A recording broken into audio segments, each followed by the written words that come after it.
9, 12, 10, 28, 2, 23. This is the DSR Podcast. Hello and welcome to Deep State Radio. I'm your host, David Rothkopf, and we're back this week, as every week, to talk about what's going on in Washington and around the world. This is kind of the second half of our podcast. We did a separate earlier podcast under the Need to Know banner this week. There was a conversation with former U.S. Top economic advisor Jason Furman, currently at Harvard. And I encourage you to go and listen to that because we go into some depth on our economic policies and conditions. Here we're going to talk about everything else. And for that, of course, we've got one of our great and dependable regulars, the fabulous Rosa Brooks of Georgetown University Law Center, just returned from some jaunt around the globe, but nonetheless glowing. How are you doing, Rosa? I'm a little jet lagged, David. I've just come from a week babysitting for a 5-year-old. And it's a little disorienting, but I think it's prepared me very well to discuss the intricacies of international relations and U.S. politics. Or at very least, try to figure out the president of the United States. Absolutely. Who does bear some resemblance to a toddler from time to time.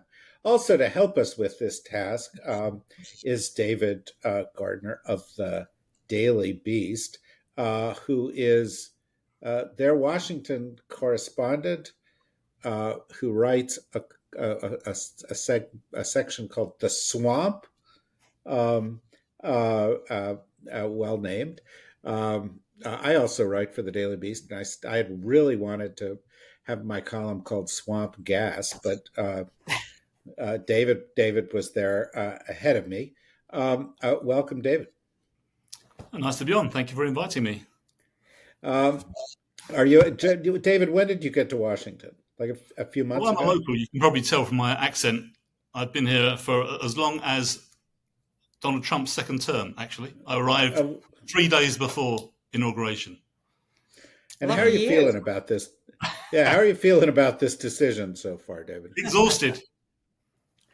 Well, no doubt. Well, let's just start with where we are this week, because it's been, as is usual, fraught. Rosa, we had a wave of tariffs, and then two courts struck down froze the tariffs. And then 20 minutes ago, a court unfroze the tariffs. Oh no, I can't keep up. This is confusing. Yeah. What? Yeah, sorry. The DC Court of Appeals put a stay on the stay. You're the lawyer. You can figure out. Stay on the stay. Yeah. So all of a sudden, I just kind of feel, and tell me what you think, Rosa. But tariffs, they go up, they go down, they come, they go. It's just the way of the world. But if you were a U.S. trading partner, same tariff twice. I believe there's a famous classical philosopher who said that. Yeah, I remember that. But it's you got to be. Nothing seems to be clear about this except A, the president doesn't actually have the legal right to impose these tariffs. B, we don't know where this is going to end up because the Supreme Court likes to give him powers he doesn't even have. C, if you're a trading partner, you're highly confused. And D, if you're a competitor of the United States, you're thrilled. This is just great. What do you think, Rosa? Is that roughly sum it up? I think that's about right. Although I think even our competitors are quite confused at this point. Everyone is confused. And I don't know if Trump decided one day that his ambition in his second term was to entirely destroy the global economy, or if that's just sort of a happy accident from his perspective. But that seems to be what we are doing right now. Someone is surely making a great deal of money. It's not me, and I'm pretty sure. I'm pretty sure it's not the average American either, or in fact the average person around the world. But but somebody is. I sort of I wish that I knew exactly who it was, but maybe David can tell us. Yeah, well, I'll just David, are you the one who's making a lot of money off of I am this? not the one making money, but I can imagine. You imagine in the trading rooms that going buy, sell, buy. No one's quite knows what's going on, and because there was a big bump this morning, wasn't there, when Right. the tariffs seemed to be in a tailspin and disappearing fast. So now presumably everyone's buying again. I mean, it's not my scene, but Well, it, but the scene yesterday, what happened was that in a press conference, somebody had the temerity to tell Trump that there is a trading strategy based on this called taco, which oh yeah, is Trump always chickens out. Of course, Rosie, you may have been a plane when this happened, but Trump was real unhappy with that, and I hope you learned a Well, it's lesson very from mean to this. call somebody a taco. Yeah, it really. he, he took quite some offence, didn't he?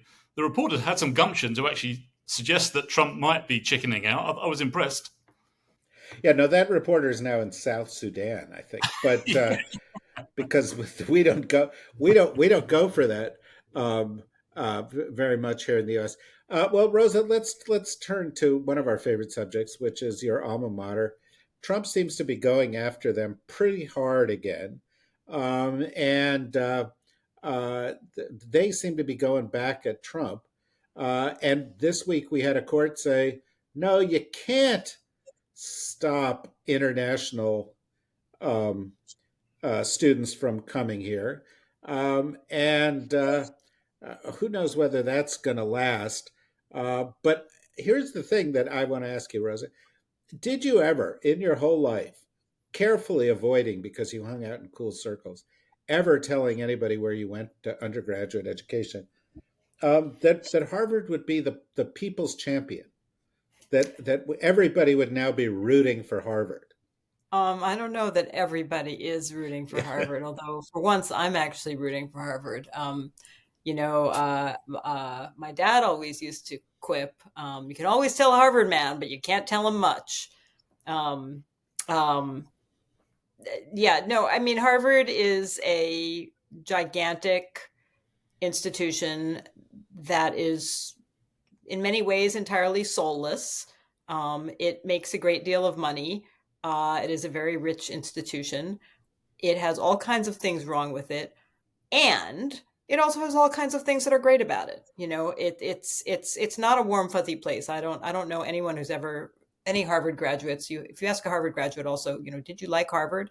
They kind of look at you blankly, like liking is not really the issue, or and they kind of go, "Oh, it was okay." Nobody feels warm and fuzzy towards it, but it's like every other American university.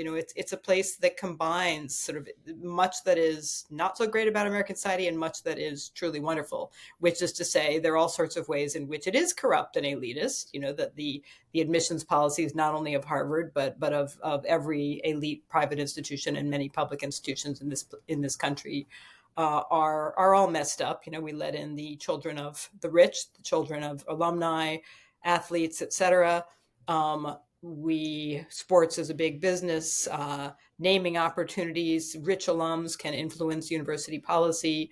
Academic culture is peculiar and obscure, but it's also kind of an amazing place, like every university. It's full of smart people who are actually trying to learn, and it is full of scientists and doctors who are innovating in really exciting ways, and it is full of people who come from all over the world to be together, to argue together, to learn together. And sometimes they do dumbass things, particularly, well, I was going to say particularly the students, which sort of their job. It is your job as a student to do dumbass stuff because that's your age. Sometimes the faculty also do dumbass stuff. It's true.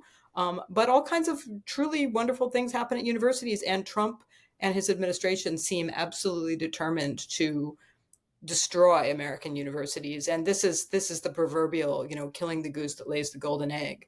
To the extent that there has been an engine of American economic prosperity and innovation, it really, in many ways, is American universities, despite their flaws. As usual, this is a sort of Trumpian, let's not just throw out the baby with the bathwater, let's throw out the bathtub, the whole house. And I think as you and many others have said, and the Constitution and everything else while we're at it. So no, I mean, they went after Harvard on purpose, right? Because nobody loved Harvard. Everybody loves to hate Harvard. It's easy to hate Harvard. It's hard to feel like you're standing up for the little guy when you champion Harvard. But they are going after not just Harvard, they're going after all the core principles enshrined in the Bill of Rights, particularly the First Amendment. Yeah, my dad used to offer quips like that too. My dad's favorite quip in that general vein was that two guys go into a men's room, one of whom attended Harvard and the other one who went to Columbia. And the Columbia guy finishes first and is heading for the door. And the Harvard guy says, at Harvard, they taught us to wash our hands after peeing. And the Columbia guy turns and says, at Columbia, they taught us not to pee on our hands. That was my father's sense of humor, though. David, did you expect there was going to be an elevated discourse here on this Deep State Radio podcast? I didn't even go to Euron straight away, but yeah. Well, this was a trial. The whole country has. You're certainly welcome to comment on Harvard to your heart's content, but let me sort of switch since we have only a half an hour and have so much to cover. You got to Washington at roughly the same time as Elon did. You're still there and he's gone. So clearly you're more powerful. It can't be a coincidence. Yeah, it can't be a coincidence. And so there's a lot of talk about Elon's departure, and I'd love to hear what you were hearing about Elon's departure. But David, the thing I want to hear most is that yesterday on Blue Sky, for hours, the discussion was triggered by an article in Wired that part of the reason that Elon has left in a huff is that somehow Stephen Miller, the man who is referred to as the prime minister in this government, and Stephen Miller's wife, who was the principal spokesperson for Doge, but who is now leaving Doge to go and work for Elon Musk, were somehow involved in what people were referring to as a throuple. Now, I have to say, don't make me think about this. Well, I'm not going to make you think about it too much, but I went to my wife and I said, "Wife, dear wife, what is this? Is a throuple a threesome?" And she said, "No, a throuple is a romantic triangle, and a threesome is a little more athletic than that." And so. And now, of course, the mathematical issues here, which you may also want to address, is Elon currently has 7 baby moms. So I don't even know if this could count as a throuple. It would have to be like an octuple, a nonuple. I don't even know what the words are to describe this, but you're a professional wordsmith writing about this, and I'm just wondering what your take is. Well, as a professional wordsmith, I tried my best to avoid the word throuple in this story, but it's such a great word. It is a good word, and I even actually looked it up as a spelling, right? Because I assumed it was THRUPLE, but it's actually there's a couple in there, isn't there? THROU.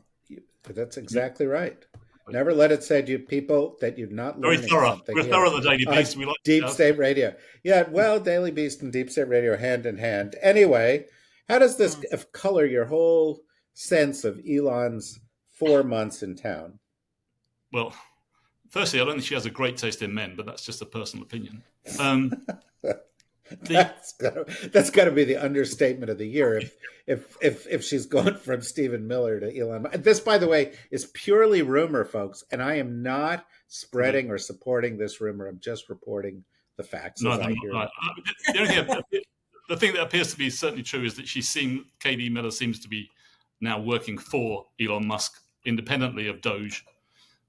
So they've left together. That much is true. That's all we know. But, thank you for confirming. Yes, that's right. I did actually. I spent most of today writing Elon's report card, which we got exclusively from not from his teacher. So we had a few. How'd he do? If you'd like to check on, for instance, math pretty poor execution. Originally, did fail to meet his targets. 2 million target Brilliant. and 150 billion, which was somewhat below target. Yeah. Driver's ed, D. Tesla stock price is way down. Could try harder. I think we got sex ed. That was A for effort. Uh-oh. A for effort. 14 kids and counting. What have we got? Space. A plus. He's a dreamer, and also he got pulled in a 5.9 billion defense contract for SpaceX. So that's not bad. And you blowing up. That doesn't count. That doesn't work against him at all. I don't think so. Not the way he works. So you actually didn't give him Fs across the board. You're a very I gave him an overall F actually, but no, there's some merit. I mean, certainly, Certainly, he didn't do very well in civics. No, not civics. Nor did he do well in gaming, which is because he got disqualified. Apparently, his path of he played one. He got a really top grade in one game, but the time his character got the top grade, he was actually at Donald Trump's inauguration, so he wasn't actually there. He had a clone playing for him at the time, so he disqualified. There is lurking in this story, Rosa, something much darker than just gross, right? And you're free to comment on the whole throuple threesome thing if you want, but nope. No, I didn't think you were going to go there. But Wired, which has written about this, and by the way, I think Wired has done a great job covering this administration so They far. have. One of the real bright lights so far. But they report, and I've heard the same thing, and David may have heard the same thing as well, that Stephen Miller is referred to by a bunch of people as the PM, as the prime minister. As you know, Trump wants to sort of be the head of state and go to the signings and do press statements. But in terms of running the government, he's really given the most power to Stephen Miller. And while that's also something you probably don't want to visualize, I'd just like your thoughts on the consequences of that. The consequences, as we see, have been just utter chaos and largely a string of legal defeats in the courts. I think the anti-immigration agenda is very much fueled by Stephen Miller's preoccupations and obsessions. It's something that he's been obsessing about for a long time, and these draconian and irrational and I think unlawful and unconstitutional efforts, everything from the effort to eliminate birthright citizenship to the effort to keep international students out of the United States to the sort of gleeful cruelty of sending people off to places like South Sudan or Salvadoran prisons and then sort of giggling over it as if this is like all a big adorable joke. The joy they take in destroying people's lives. That's all very on brand for Stephen Miller. I keep wanting to believe that Trump's vulnerability is his desire for adulation and for high polling numbers, which is the closest he can get to high television ratings at this point in his life.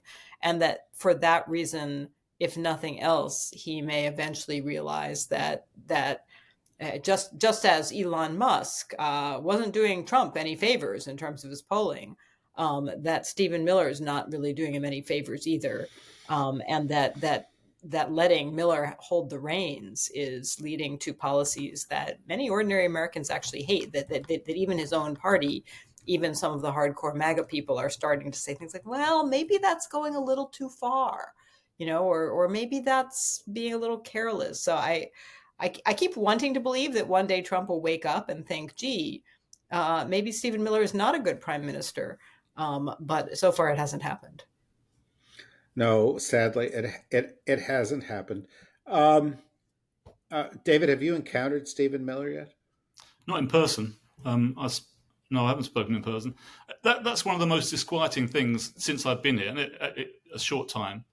But the tone of the administration, quite apart from what they're doing as well. I mean, and I think he's one of those people that sets that tone. the kind of, as you say, the sheer unpleasantness of everything, the aggression and the lack of empathy, I think it's astonished me, really, and I've never seen it before.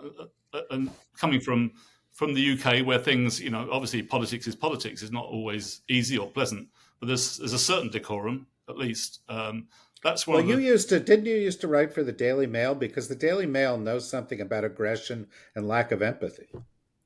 It does. But that's the media. That's not necessarily the. Oh, Yeah, yeah, that's true. It's a good point. It's a good point. it's offensive.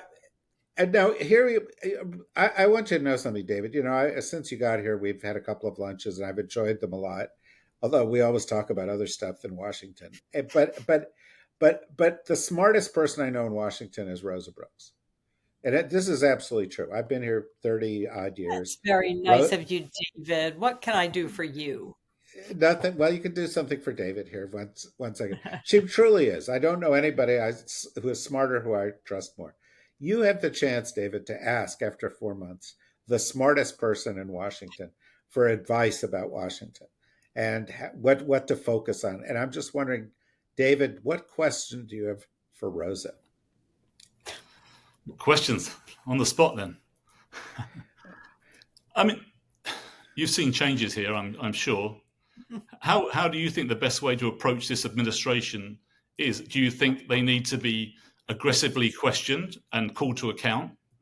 Do you think they need to be schmoozed, I mean, it seems, I watched the people in the briefing room trying to deal with Caroline Levitt and with Trump himself, and something inside you screams, like challenge them, Zelensky them, but it hasn't worked out too well. So with this kind of administration, how do you think the best approach in dealing with them would be? I'm a little disappointed. I thought you were going to ask me for fashion tips. It's a great question. I don't think there's a good answer, and I'll tell you why. I mean, right? It's lose proposition. If you challenge him aggressively, then he just gets mad at you. You're not invited back. You lose your access. Your employer is, kicked out of the press pool and so forth, right?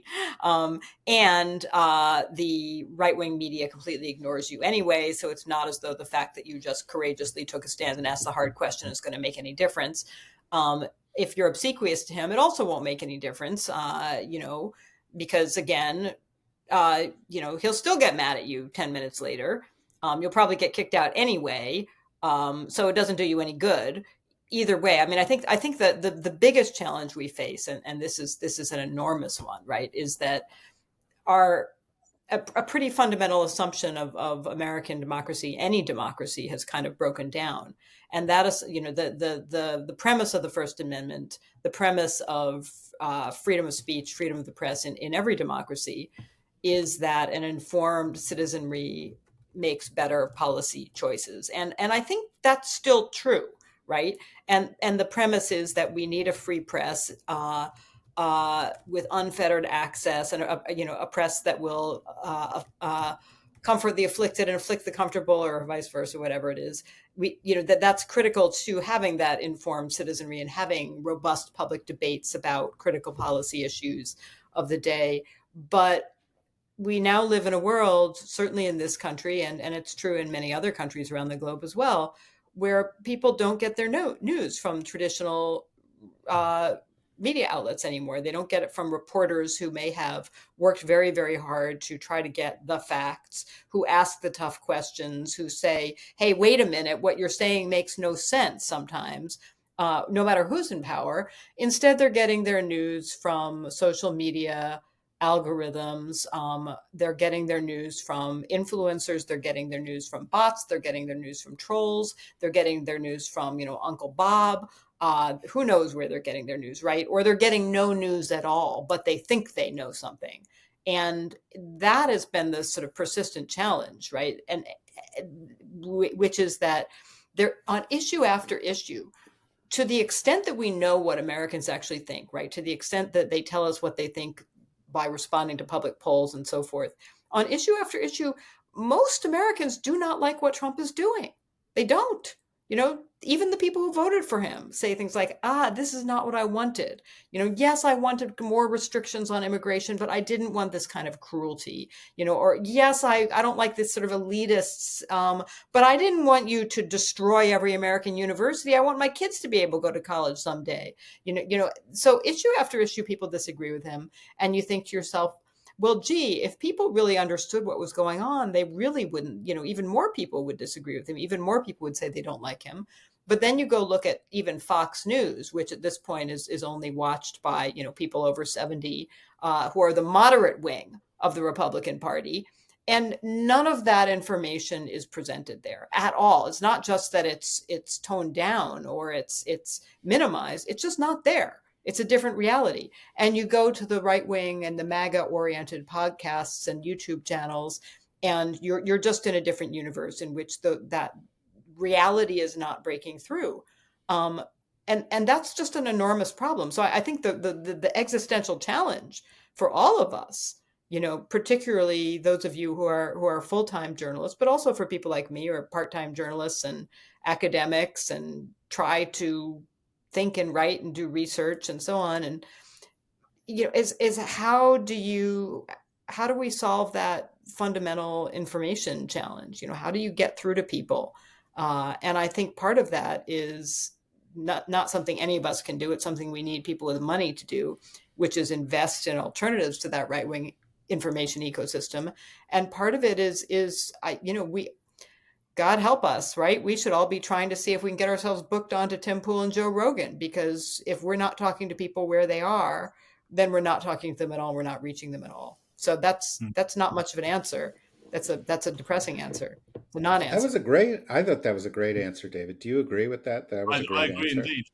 And it made me think immediately of the town halls that Republicans all over the country are cancelling, because they were getting a real taste of exactly what you're talking about. They were actually hearing people's thoughts about some of the policies firsthand, weren't they?